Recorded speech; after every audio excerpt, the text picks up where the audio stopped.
오늘 다니엘서 9장 13절의 말씀을 가지고 하나님의 거룩한 성소를 회복하라라는 제목으로 여러분과 함께 은혜를 나누고자 합니다. 우리 몸은 하나님께서 거하시는 거룩한 성전이라고 말씀하고 있습니다. 고린도전서 3장 16절. 이 하나님의 성전의 기능으로서 우리가 역할을 다하기를 하나님께서 원하시고 계시죠. 여러분 모두가 아버지께서 바라시는 것이 있는데 요한복음 4장에 보면 신령과 진정으로 아버지께 예배드리는 자가 되기를 원하신다라고 말씀하고 있습니다. 여러분 안에 성령이 거하시고 여러분 안에 하나님께서 거하시기를 기뻐하십니다. 하나님은 우주 어느 곳에 다 거하시지만 특별히 사람 가운데 거하시기를 기뻐하시고 계시고 사람과 연합되기 위해서 예수 그리스도를 우리에게 보내주셨습니다. 예수 그리스도는 아버지의 성전을 상징합니다. 또한 성도된 우리들도 성전을라고 할 수가 있습니다. 그래서 하나님께서 거하실 거룩한 처소라고 에베소 2장 20절은 말씀하고 있어요.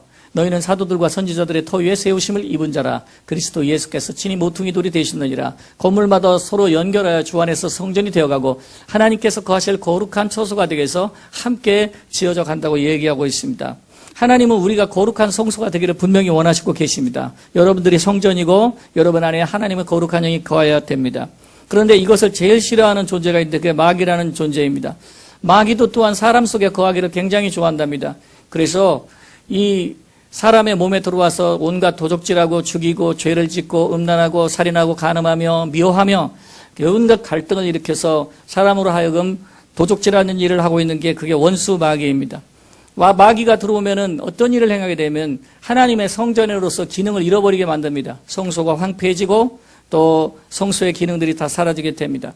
지금 이 다니엘서의 본문의 배경을 설명드리겠습니다. 이것은 이스라엘 상태를 말하는데 이스라엘 상태야말로 영적인 성소의 등불이 꺼지고 성소가 황폐해진 그런 상태입니다. 여러분 인간에게 저주는 전쟁도 저주요, 가난도 저주요, 기근도 저주요, 질병도 저주지만 가장 큰 저주는 하나님의 성전으로서 역할과 기능을 다하지 못하고 성소가 무너졌다는 것을 말씀하고 있습니다. 다니엘은 그것 때문에 탄식하고 하나님께 나아가고 회개 기도를 하기로 결심을 하고 금식을 하면서 기도하고 있는 대목입니다. 오늘 다니엘의 기도를 통해서 여러분과 저의 몸과 마음과 영혼의 상태를 점검받기를 바랍니다. 우리의 성소가 어두워지면 영적으로 성령이 소멸되는 것을 말합니다. 성령이 소멸되고 예배가 죽고 기도가 살아나지 못하는 그런 상태가 됩니다. 여러분 나는 날마다 여러분들의 기도가 충만해지실 바랍니다. 날마다 찬양 가운데 거하고 또 여러분들의 예배가 살아있는 예배가 되기를 간절히 사모하고 있습니다. 그런데 많은 사람들이 이 성전의 기능을 잃어버리면서도 그것을 잘 알지 못합니다. 여러분 우리에게는 항상 처음 사랑 유지되라는 주님의 명령이 있다는 것을 잊으시면 안 되겠습니다. 그리고 여러분들이 하나님의 성전으로서 온전히 아름답게 드려져야 되겠습니다. 다니엘은 첫째 자기의 죄악에서 떠나야 된다라고 이렇게 기도하고 있습니다. 그것 때문에 우리가 하나님의 얼굴을 기쁘시게 하지 못했습니다라고 고백하고 있습니다. 13절 말씀인데 우리는 우리의 죄악을 떠나지 않았습니다라는 고백하는 것입니다. 해볼까요? 우리는 우리의 죄악을 떠나지 않았습니다. 나를 낳아주신 어머니의 은혜 이것도 잊을 때 배은 망덕이라고 합니다. 육신의 부모가 나를 낳아주었는데 그 부모의 은혜를 잊었다는 것을 배은 망덕하고 불효막심한 아들이라고 할 수 있겠죠. 하물며 죄인에서 의인으로 다신하게 하신 하나님의 은혜를 생각해 보십시오. 죄를 지었음에도 불구하고 버림을 받아야 마땅함에도 불구하고 못났음에도 불구하고 지옥에 가야 함에도 마땅함에도 불구하고 예수 그리스도께서 저와 여러분들을 위해서 십자가에 피 흘려 주셨습니다. 그리고 우리를 다시 태어나게 해주신 것이죠. 죽음의 옷을 벗기시고 생명의 옷을 입히시고 지옥에서 천국으로 사망에서 생명으로 어둠에서 빛으로 이렇게 우리를 인도하신 은혜 어떻게 잊을 수가 있겠습니까? 여러분 우리가 하나님의 죽으심을 볼 때는 그 하나님의 뜻을 이루신 예수 그리스도의 은혜를 잊는다면 어찌 하나님의 자녀라고 할 수가 있겠습니까? 하나님의 은혜를 그러나 많은 사람들이 헌신짝처럼 던져버리고 배은망덕으로 행한다고 하는 것입니다. 여러분 절대 배은망덕한 사람이 돼서는 안 되겠습니다. 우리는 부모로서 자식에게도 배은망덕한 인생이 되지 말라고 해야 됩니다. 여러분 우리가 육신적으로 어떤 도움을 받아도 그것도 큰 은혜이겠거냐. 영적으로 받은 은혜는 이루 말로도 할 수가 없습니다. 하물며 예수 그리스도를 통해서 우리가 죄사함을 받고 성령을 받고 새 사람이 되었는데 우리가 그것을 잊고 산다면은 개와 돼지와 짐승과 다를 바가 없다는 것입니다. 깨닫지 못하면 짐승처럼 살 수밖에 없는 것이죠. 항상 하나님의 은혜를 생각하면 내 자신이 죄인이라는 것을 생각하지 않을 수가 없습니다. 이게 정상적인 그리스도인의 상태입니다. 그러나 비정상적인 그리스도인의 상태가 있는데 내 자신이 죄인이라는 생각을 자꾸 잊고 사는 것입니다. 여러분, 하나님께 나오면은 항상 회개를 해야 됩니다. 회개부터 하는 것이 정상적인 것입니다. 대표 기도하는 순간에도 마찬가지고, 개인적으로 기도하는 순간에도 마찬가지, 묵상하는 시간, 통성하는 시간, 모든 시간에도 우리가 하나님께 나가서 회개하고 주님께 우리 자신의 죄를 고백해야 되는 것입니다. 의인과 악인의 특징에 대해서 제가 그래서 읽어본 것인데, 의인은 항상 자신을 죄인이라고 생각하는 사람이다. 그래서 자기가 죄인이라고 생각하기 때문에 부족하게 여기고 겸손해질 수밖에 없는 사람이다. 하지만 악인의 특징이 있는데 자신의 죄에 대해서 생각하지 않고 자신이 의롭고 좀 괜찮은 사람이라고 생각한다고 합니다. 여러분이 악인의 특징이 있는데 악인은 회개가 없다라는 것입니다. 여러분, 동방의 의인이었던 욥도 회개했습니다. 그렇게 회개할 것이 없는 것 같은 사람도 회개했습니다. 다니엘과 같은 사람도 회개하고 자복하고 있습니다. 하물며 우리는 어떻겠습니까? 우리는 상당히 부족한 사람들인 것을 알아야 됩니다. 여러분, 회개는 하나님의 은총입니다. 회개를 잡으려고 해야 합니다. 그러나 많은 사람들이 이 회개를 잊고 살고 있다는 것이죠. 예수님께서 비유하신 얘기를 들어보면 세리와 바리새인이 성전에 기도하러 들어갔다. 그런데 세리는 감히 얼굴을 들지 못하고 자기 자신이 너무나 부족하고 죄 많은 죄인이라고 고백했습니다. 고개를 떨굴고 하나님이여 나를 긍휼히 여겨주소서만 반복하고 있었습니다. 그러나 바리새인은 하나님 앞에서 자기 자랑만 늘어났습니다. 오 하나님이여, 저는 11조를 이렇게 드립니다. 저는 금식도 합니다. 저는 기도를 합니다. 저는 잘났습니다. 저는 옆에 사람과 똑같지 않습니다. 다른 사람을 비하하면서 자기 자랑을 했습니다. 예수님께서 말씀하기를 두 사람 중에 누가 의롭다 하심을 얻었느냐? 바로 세리가 얻었다고 말씀하고 있습니다. 여러분, 회개하는 사람만 의롭다고 힘을 얻는 것입니다. 인간은 절대 누구도 의를 얻을 수가 없습니다. 의인은 없나니 한 사람도 없으며 모든 사람이 죄를 범하였으며 하나님의 영광에 이를 수가 없다라고 말했습니다. 우리는 회개치 아니하고 남을 정죄하고 습관적으로 판단하며 자꾸 쓸모없는 시간을 낭비하고 살아가고 있는 것입니다. 그만큼 우리 인간은 회개 감각이 무디다는 것입니다. 제가 책에서 이런 얘기를 읽어보았습니다. 조난당한 2명의 선원이 있었습니다. 그들은 며칠 동안 표류하고 있었습니다. 풍랑 일고 있었습니다. 바람이 불어오자 생명의 위협을 느꼈습니다. 한 사람이 소리치면서 기도하기 시작했습니다. 하나님 살려주세요. 살려주세요. 저의 죄를 회개합니다. 저의 죄를 회개합니다. 저를 살려주시면 저는 이제 철저히 회개하며 하나님 앞에 하나님 뜻대로 살겠습니다. 막 기도를 하는데 옆에 친구가 그럽니다. 친구 육지가 나타났다. 섬이야 살았어. 그 순간에 그렇게 간절히 하는 회개 기도는 똑 끝이고 야호! 그 순간부터 이제 하나님에 대한 생각이 싹 사라지고 막 그냥 헤엄쳐 갔다고 합니다. 인간은 회개 감각이 둔하다는 것을 비유적으로 말씀하는 그런 예화가 되겠습니다. 죄악에 갇혀서 사는 사람은 무엇을 회개할 줄도 모르고 있습니다. 자각이 없다는 것이죠. 그래서 회개가 없는 것입니다. 예수님께서 말씀했습니다. 실로암 망대가 무너져 쳐 죽은 18사람이 에루살렘에 간 다른 모든 사람보다 죄가 더 있다고 생각하냐? 저렇게 깔려 죽은 사람들이 너희들보다 죄가 많아서 죽은 줄 아느냐? 내가 너희에게 말하노니 너희도 회개하지 않으면 이같이 망하리라. 사람들이 기도가 막히는 이유가 무엇입니까? 항상 지속적인 회개가 없기 때문입니다. 은혜가 막히는 이유, 지속적인 회개가 없기 때문입니다. 지속적인 회개는 기도의 문을 열어줍니다. 만일 우리가 우리 죄를 자백하면 저는 미쁘시고 의로우사 우리 모든 죄를 사하시며 모든 불의에서 우리를 깨끗하게 할 것이요. 만일 우리가 죄 없다고 하면 하나님을 거짓말하는 자로 만든 것이니 진리의 말씀이 그 속에 없다고 말합니다. 하나님의 진리의 말씀이 그 속에 없고 진리의 빛이 비추지 않기 때문에 여러분, 우리가 회개치 않는 순간 하나님은 거짓말쟁이로 오해되는 것입니다. 양심으로 죄를 뉘우치고 반성하면 하나님께서는 의도 주시고 우리에게 자유함을 주시는 것입니다. 다니엘은 바로 이 진지하게 자신의 죄를 회개하기 시작했습니다. 여러분들이요, 오늘 여러분의 영혼이 다 살아나려면, 여러분의 황폐한 성소가 살아나려면 회개에 대해서 마음을 열어야 됩니다. 그리고 주님 앞에 터닝하고 돌아서야 합니다. 둘째는 주의 진리를 깨닫지 못했습니다라고 고백하는 것입니다. 13절에 여기 나왔습니다. 따라하세요. 주의 진리를 깨닫지 않았습니다. 하나님을 의지하는 자에게 반드시 계시가 있습니다. 성령께서 주시는 감동, 말씀의 감동이 있습니다. 성령의 감동, 말씀의 감동, 이 계시는 분명히 이루어지는 것입니다. 그런데 많은 사람들이 잘못하고 있는 것은 하나님의 계시를 무시하고 살고 있습니다. 하나님의 계시를 무시하면 그 대가를 치르게 되어 있습니다. 계시가 없는 것도 문제지만 계시가 와도 그것을 무시하는 게 더 큰 문제입니다. 그러나 여러분, 하나님께서는 오늘 우리에게 돕는 영을 보내셨는데 그는 보혜사 성령이시라. 할렐루야. 하나님께서 자기를 사랑하는 자를 위하여 예비하신 모든 것은 그 성령으로 통달하셔서 보이신다고 말씀하고 있습니다. 사람이 눈으로 보지 못하고 마음으로도 깨닫지 못하고 귀로도 듣지 못하는 것들이 많습니다. 그러나 하나님께서 자기를 사랑하는 자를 위하여 예비한 모든 것은 눈으로 보지 못하고 귀로도 듣지 못하고 마음으로도 생각지 못해도 이 모든 것을 하나님의 성령으로 통달해서 우리에게 주신다라고 말씀하고 있습니다. 사랑하는 성도 여러분, 꼭 성령 충만 받아야 됩니다. 꼭 기도의 줄을 놓지 말아야 됩니다. 그래서 성령의 감동과 말씀의 감동으로 사람이 부딪혀서 살아야 되는 것입니다. 인생을 살다 보면 괴로운 일도 많고 우리가 눈으로 들어도 보아도 알 수 없는 일이 많습니다. 마음으로도 깨달을 수 없는 것들이 많습니다. 성령이 아니시고는 깨달을 수도 없고 알 수 없는 것들이 너무나 많은 것입니다. 사람의 눈은 왜곡됐습니다. 그래서 편견을 가지고 살아갑니다. 여러분, 사람은 그래요. 어리석은 사람은 한 사람의 말 듣고 그 사람 말 얘기만 듣고 거기에 그냥 평가를 내려버립니다. 조금 지혜로운 사람이면 양쪽 사람 얘기를 다 들어보겠죠. 그러나 이것도 정확하지 않은 것은 사람은 과거도 모르고 현재도 모르고 미래도 모릅니다. 사람은 더욱이 사람 속으로 알 수 없기 때문에 이 모든 것을 아시는 분은 하나님밖에 없는 거예요. 전체의 그림을 볼 수 있는 분은 하나님 한 분이시기 때문에 여러분, 우리에게 유일한 수단은 성소의 불빛이 환하게 열려야 됩니다.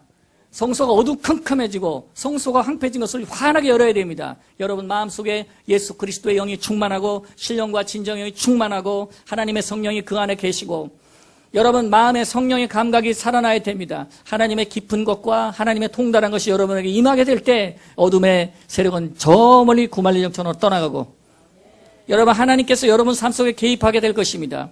하나님은 아브라함의 하나님이요 이삭의 하나님이요 야곱의 하나님이요 또 말씀한 것은 바로 너희들의 하나님입니다. 여러분들의 하나님이에요. 하나님은 아브라함에게도 말씀하셨죠. 하나님은 야곱에도 말씀하셨죠. 하나님은 이삭에게도 말씀하셨죠. 그래서 그들을 인도하셨습니다. 곧 우리에게도 말씀하신다는 그런 얘기가 되겠습니다. 14절의 말씀을 보시면 여호와께서 이 재앙을 간직하여 두셨다가 우리에게 내리게 하셨사오니 우리 하나님 여호와께서 행하시는 모든 일이 공의로우시나 따라하세요. 우리가 그 목소리를 듣지 아니었습니다. 다시 한번요. 우리가 그 목소리를 듣지 아니었습니다. 여러분 하나님은 오늘 시간 목소리를 냅니다. 하나님은 여러분들에게 얘기하세요. 그래서 하나님께 나갈 때는 Lord speak to me. 주여 저에게 말씀해 주십시오. 이걸 먼저 해야 되는 겁니다. 주여 회개하고 자복하오니 저에게 말씀해 주십시오. Lord teach me. 저를 가르쳐 주십시오. 여러분 예수님께서 성령에 대해서 말씀하기를 그러나 진리의 성령이 오시면 너희를 모든 진리 가운데로 인도하시리니 그가 너희를 가르치고 모든 것을 생각나게 하시리라고 말씀하고 있습니다. 성령이 오시면 반드시 깨닫게 되어 있습니다. 그런데 여러분 이 다니엘이 깨달은 거예요. 하나님의 말씀을 읽다가 깨달은 것입니다. 아 그렇구나. 하나님의 뜻은 지금 이런 과정이 전개되고 있으나 그러나 그 다음은 알 길이 없었습니다. 근데 그때 필요한 것이 성소에 불빛을 비추고 금식하고 기도하는 것이었습니다. 간절히 기도했습니다. 여러분 하나님의 뜻도 알고자 하는 자에게 더 주는 것을 믿으시길 바랍니다.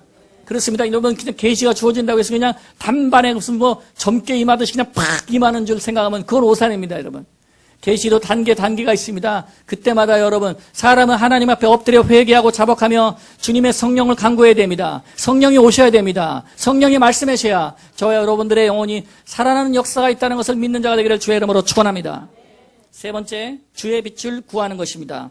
이것은 역시 성령의 빛을 말하는 것입니다. 17절을 보십시오. 그러한 족 우리 하나님이여 지금 주의 종의 기도와 간구를 들으시고 주를 위하여 주의 얼굴의 빛을 주의 황폐한 성소에 비추어 주옵소서. 자, 여러분 길으니까 좀 이거 말해보고 싶다. 주의 얼굴의 빛입니다. 시작. 황폐한 성소에 비추어 주소서. 이게 다니엘이 했던 유명한 기도예요.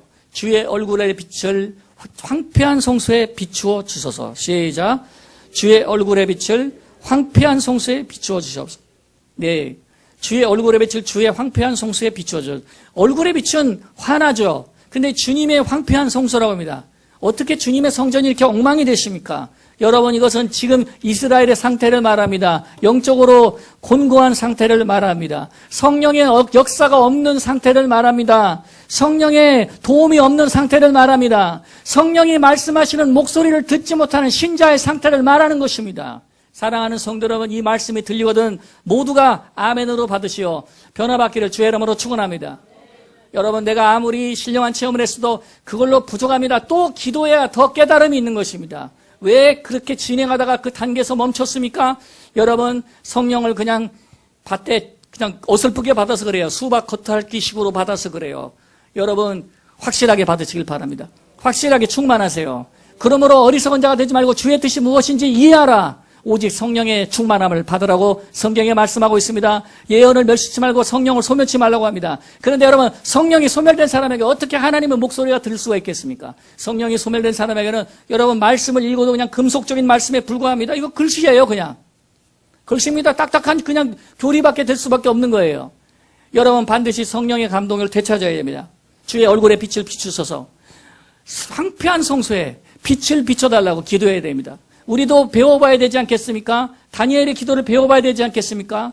여러분, 날마다 이렇게 찾는 사람이 되어야 됩니다. 날마다 자기 성소를 돌아보는 사람이 되어야 됩니다. 저는 방을 잘 치우지 않는다고 맨날 혼나거든요.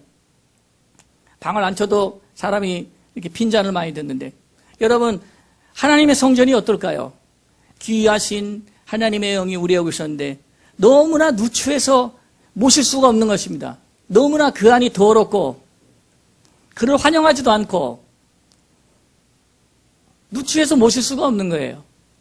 제가 아주 가난한 집에 옛날에 신방을 갔더니 너무너무 미안하다고요. 온 방에서 막 똥냄새가 나요. 아유, 이런 곳에 귀한 주의 종을 모시게 돼서 내가 너무너무 송구스럽습니다. 제가 그걸 깨달았습니다. 집에 와서 들어보니 나는 하나님의 성령을 그렇게 귀하게 대접합니다. 그 말이 너무 고마웠어요. 그렇게 말해주는 것도 너무나 고마웠어요.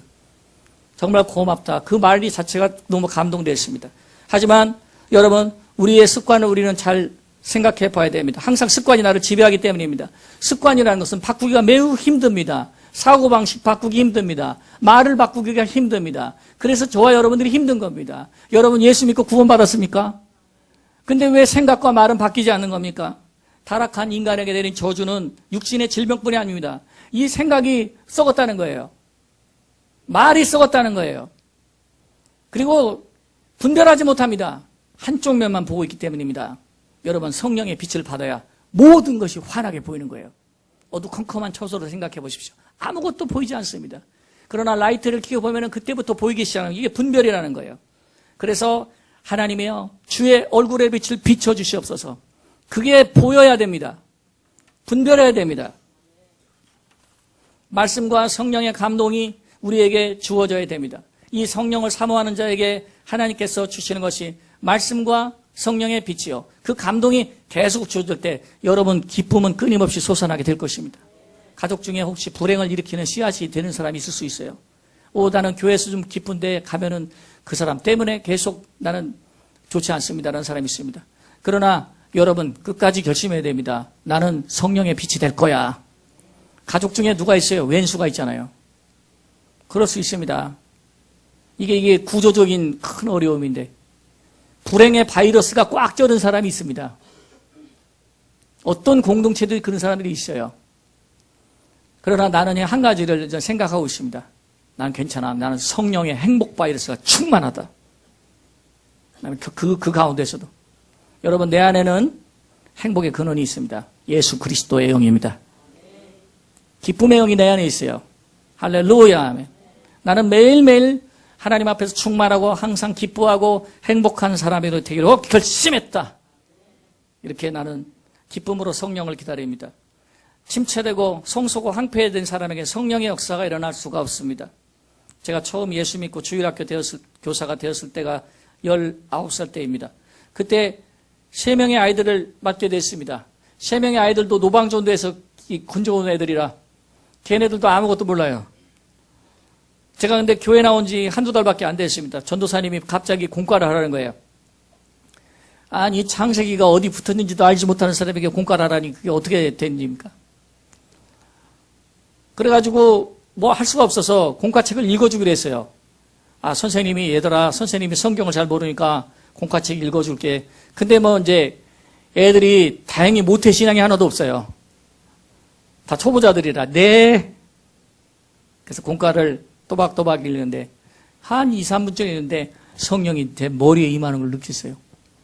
성령이 확 임하는 걸 느끼고, 심장이 그냥 훅 나게 들어오는데, 머리끝부터 발끝까지 그냥 전기에 감전된 것 같아요.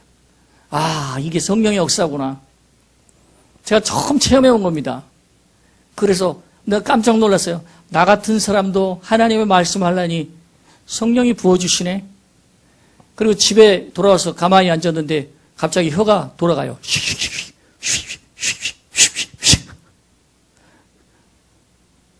땅꾼요? 예. 방언하게 된 거예요. 그날 밤 방언하게 됐어요. 그 다음 공과하는 시간이 얼마나 기다려졌겠어요. 저는요, 그 다음부터 제 지식이나 그 책을 의지하지 않았어요. 말씀을 열면 그분이 와서 해주시는구나. 그 체험이 지금까지 30년간 계속됐습니다. 2부 예배 때도 성령이 기름 부으셨어요. 지금도 내가 이 얘기할 때 성령이 기름 부으시고 계세요. 그리고 남을 위해서 기도해 줄 때도 종종 그런 체험을 합니다. 성령이 오셔서 저를 붙잡고 계시고 이렇게 안수하면 손을 뻗을 때 그 나가는 느낌이 분명히 있어요. 성령의 감동이 늘 와요. 그래서 지금도 사모하면서 성령을 기다립니다. 여러분, 이 경험을 내가 뭐라고 할 수 있을까요? 여러분 모두에게 나눠드리고 싶습니다. 여러분들도 진실로 주님의 빛을 사모하고 여러분의 성소에 빛을 비추게 하고 허물어진 성소를 열게 되면 성령께서 성령으로 감동하시고 말씀으로 감동하십니다. 제가 사모하면서 성령을 기다리게 된 그 체험, 주일학교 때 그 체험을 지금 30년 동안 계속 이어왔기 때문에 그것이 내 목회에 큰 축복이 되었습니다. 귀 있는 사람은 들을 거야 말을 거야? 들을지어다. 네, 말씀을 요약하겠습니다. 하나님은 다니엘의 기도에 응답하셨습니다. 그의 기도를 배우겠습니다. 첫째, 자신의 죄악에서 떠나야 합니다. 둘째, 주의 진리를 깨달아 알게 해주시옵소서 구하는 것입니다. 세 번째, 중요한 것은 주의 빛을 황폐한 성소에 비추소서. 주님의 성령의 역사하심을 기다리십시오. 하나님의 목소리를 기다리십시오. 여러분 자신을 속지 말고 성령 충만한 사람이 되기를 결심하시는 믿음의 주인이 되시기를 축원합니다.